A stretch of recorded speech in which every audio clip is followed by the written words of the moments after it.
In a small bicycle workshop in Hanoi, two worlds collide when fate brings together the paths of Quang and Amelie. Amid the scent of motor oil and distant dreams, a connection is born that will challenge oceans, continents, and time itself.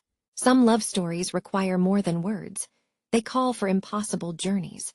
The gentle tinkling of the bell at the small workshop announced the arrival of each customer with the same melody for nearly 2 decades. Quang Nguyen, then 24 years old, looked up from the bicycle wheel he was repairing, his oil-stained fingers revealing years of dedicated work. The small space in Hanoi was simple.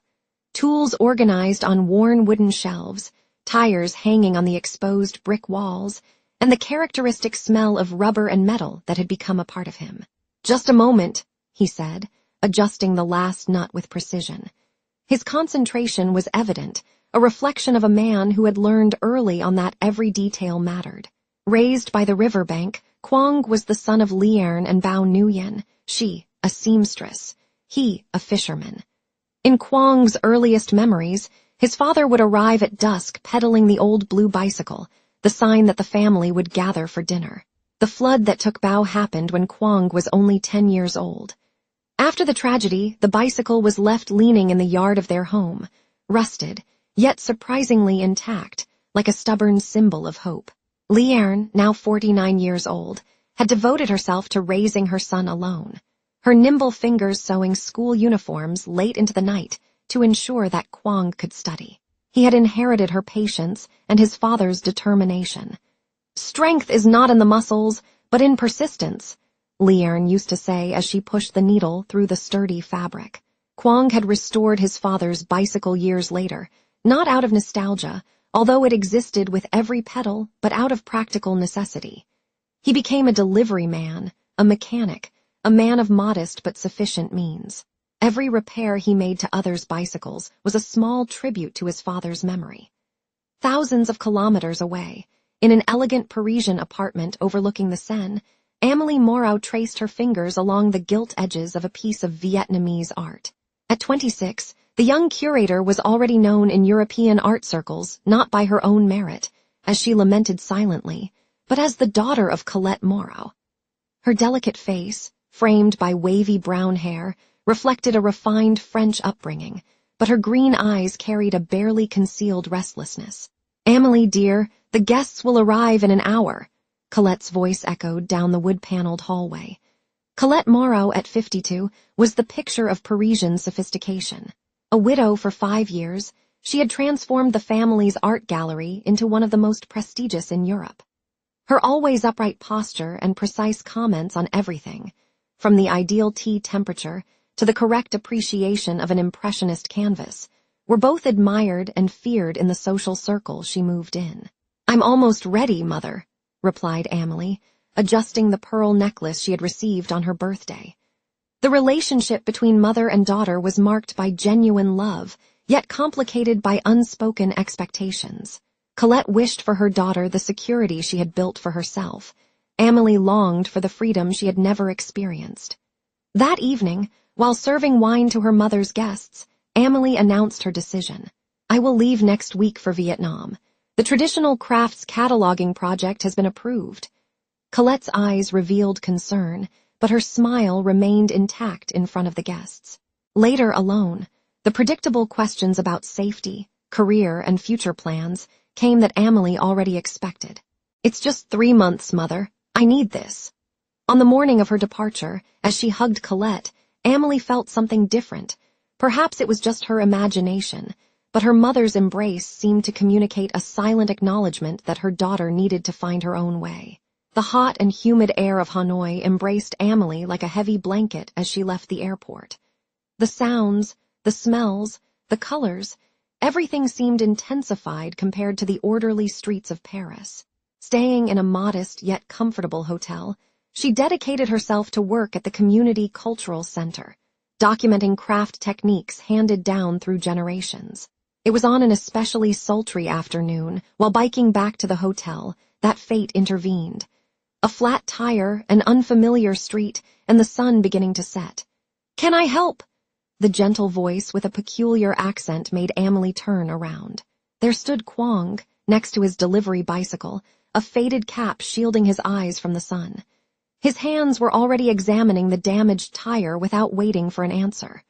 "Merci. I mean, thank you," she replied, surprised at how efficiently he diagnosed the problem. "There's a small thorn stuck here," Kwong explained, showing the almost invisible culprit. "My workshop is 2 blocks away. I can fix it in 15 minutes. As they walked side by side, Amelie noticed the details. Kwong's slightly stooped posture, the result of years bent over bicycles. His strong yet surprisingly gentle hands as he guided the damaged bicycle, the silent respect with which he greeted the elderly who passed by. In the small workshop, Kwong worked with methodical concentration, speaking little. Amelie watched, fascinated by the simplicity of the place and the complexity of the tools scattered in seemingly chaotic order, yet which he located without hesitation. "Have you been doing this for a long time?" she asked, breaking the silence. Kwong smiled without taking his eyes off the work.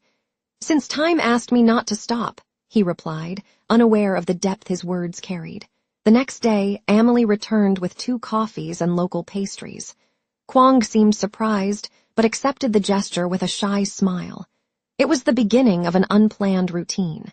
In the mornings, before going to the cultural center, she would stop by the workshop for a quick good morning. In the late afternoons, she sometimes stayed, watching him work while they talked about their very different lives. He talked about his father, about how the blue bicycle leaning in the corner of the workshop was his most precious memory. She spoke of Paris, of Colette's expectations, of how she felt suffocated by the perfection everyone expected of her. "Do you know what my father used to say?" Kwong shared on a particularly rainy afternoon, as Amelie sheltered under the workshop's awning. "It is not the distance that measures love, but the breath that is left after it." Amelie felt something stir within her. It was not just the wisdom in the words, but the way Kwong spoke them, unpretentiously, like someone offering water to a thirsty traveler. In the days that followed, they created their own language. She taught him some phrases in French. He showed her how to find the best places to taste authentic Vietnamese cuisine. When they visited the community center together, Kwong helped the children fix broken toys, while Amelie recorded stories of the elderly artisans. On a sweltering afternoon, weeks later, Amelie pulled out a small handcrafted notebook made of rice paper and handed it to Kwong. "For noting the roots, or the dreams," she said with a hesitant smile. On the back cover she had written in French, "Love endures all things." Kwong did not understand the words, but he grasped the gesture. It was there, amidst the scent of motor oil and wild jasmine, that they realized what was growing between them, something that transcended languages and continents. The phone call came on a Sunday morning. Colette's voice, usually composed, sounded fragile. "I need you to come back, Amelie. The doctors found something." In a few hours, Amelie had to leave. On the train station platform that would take her to the airport, Kwong held her hands as one holds something precious that might break. "I'll write," she promised, her eyes glistening, "and I'll come back as soon as I can." "I'll be here," he replied simply. The first letters arrived punctually. Pages filled with longing, small drawings of Parisian streets, news about Colette's health, which was improving but slowly. Kwong replied with his careful handwriting, talking about the changing seasons, about how he was now teaching young people to fix bicycles, about how the night sky in Hanoi seemed emptier. But as the months went by, Amelie's letters began to dwindle, one every 2 weeks, then one per month. Kwong understood caring for Colette must consume her time and energy. He continued writing with the same regularity. Then silence. Weeks without a response turned into months. Kwong kept each received letter inside a carved wooden box, along with a photograph of the two taken by a tourist at Hone, Keem Lake, and a lock of his mother's hair, who had passed away the previous winter. At night, he looked at the sky and imagined the same sun setting over Paris, over her. Years passed. Kwong expanded his small workshop, became known in the community for his honest work and the patience with which he taught local youth. Some women showed romantic interest, but his heart remained tied to a Parisian memory that refused to fade. On the 5th anniversary of his father's death, Quang sat next to the blue bicycle, now carefully restored and kept as a relic. Bao's words echoed in his mind. It is not distance that measures love, but the breath that remains after it. That night, he made his decision. If the love is true, not even the map will end before the destination, he murmured to himself, a promise and a profession of faith. In the following months, he prepared meticulously. He saved every penny, studied routes, learned basic phrases in various languages, trained his body for the strenuous journey. When the first rays of sun rose on the horizon of Hanoi on the chosen date, Quang was already pedaling the blue bicycle towards the border. The journey went far beyond what he had imagined. He crossed Laos, where incessant rain turned roads into rivers of mud. In Thailand, he repaired fishermen's bicycles in exchange for shelter. In Myanmar, he faced military blockades and had to divert along trails used only by smugglers. Each border represented a new challenge: denied visas, suspicious officers, insufficient documents. In Kazakhstan, the piercing cold penetrated to his bones. He slept wrapped in all the blankets he owned, and yet he shivered throughout the night. It was there, lost in a snowstorm, that he almost gave up. The image of Amelie was starting to fade in his memory. Was it all just an impossible dream? He was rescued by a nomadic family who sheltered him in their tent for 3 weeks until he could continue the journey. The patriarch, observing Quang's silent determination, gifted him a protective amulet. "In order to find what your heart seeks," said the man in his language, which Quang understood more by gesture than by words. In Iran, he was mistaken for a spy and spent 3 days detained until an officer who had studied in France intervened on his behalf, moved by his story. "Crazy love," remarked the officer, stamping his passport. "But who am I to judge the madness that drives the world?" The journey through Turkey, Greece, and Italy brought new challenges and unforgettable encounters. An old baker who offered him shelter in a basement in Istanbul. A widow in Athens who washed his few clothes while he repaired her son's bicycle. A group of Italian cyclists who accompanied him for hundreds of kilometers, impressed by his determination. At each stop, Quang left a piece of himself and took with him a fragment of humanity that strengthened him for the next leg of the journey. Meanwhile, in Paris, Amélie Moreau had become a woman of serene appearance and contained heart. After the death of Colette, 3 years earlier, she assumed the direction of the gallery with discreet competence. Her arranged marriage to Anton de Lacourt, an art collector introduced by Colette, lasted only 2 years and ended with a mutual agreement of separation. The loneliness that accompanied her was orderly, polished, and discreet, like everything in her life. Sometimes, while walking through Montmartre, she would see a blue bicycle leaning against a cafe and feel her heart tighten, without fully understanding why. The letters to Quang had ceased when Colette, in a moment of weakness, had pleaded, "Don't throw your life away for an impossible romance, dear. You'll be trapped between 2 worlds, never belonging to either." Amélie had relented, not out of weakness, but out of compassion. The denied visas, the borders increasingly closed due to political tensions in the region, Colette's health requiring constant care, all conspired against what seemed to be just a youthful dream. But on silent nights, alone in her elegant apartment, Amélie would still open the drawer where she kept Quang's letters and touch the small piece of metal he had sent, a part of a bicycle bell that had belonged to his father. It was autumn when Quang arrived in Paris. Thin, sunburnt, with a face marked by 2.5 years of journey, but with the serene glow in his eyes of someone who had achieved the impossible. For 3 days, he cycled through the Parisian streets looking for traces of Amélie. The Moreau family art gallery was his first destination, but he found that it had been sold years before. The old residential address now housed a different family who had never heard of the Moreau family. Almost without hope, he remembered a mention in the letters, a small chapel on Rue des Martyrs, where Amélie liked to sit on Sunday mornings to hear the silence converse with the light filtered through the stained glass. On the morning of the 4th day, he positioned himself on the sidewalk in front of the chapel. The Parisian autumn painted the trees gold, and the soft light filtered through the scattered clouds. Quang waited, the blue bicycle by his side, his heart alternating between hope and resignation. When the chapel doors opened after the morning service, Kwong observed each face that came out. It was then that he saw her more mature, with some silver strands mixed into her brown hair, but with the same green eyes that had visited his dreams for so many years. Amelie emerged with a folder of papers, walking distractedly.